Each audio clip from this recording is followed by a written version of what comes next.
আমি আপনাদেরকে সহজভাবে বুঝাই, রাজনীতি শব্দের অর্থ হলো সর্বশ্রেষ্ঠ নীতি, এটা মনে রাখবেন। এখন এটা কিভাবে হয়?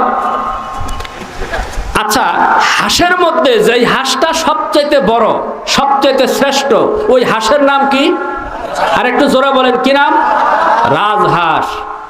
মিস্ত্রির মধ্যে যেই মিস্ত্রি সর্বশ্রেষ্ঠ কাজ করেন, মানে বড় বড় ইমারত, বড় বড় স্থাপনা তৈরি করেন, বড় বড় বিল্ডিং তৈরি করেন, এই মিস্ত্রিগুলি সমাজের মধ্যে শ্রেষ্ঠ মিস্ত্রি, ঠিক না? আর এদেরকে বলা হয় রাজমিস্ত্রি। কথা ঠিক না বে ঠিক? তারপরে রাজপুত্র, দেশের একজন প্রধানমন্ত্রী, তার ছেলেকে বলা হয় রাজপুত্র।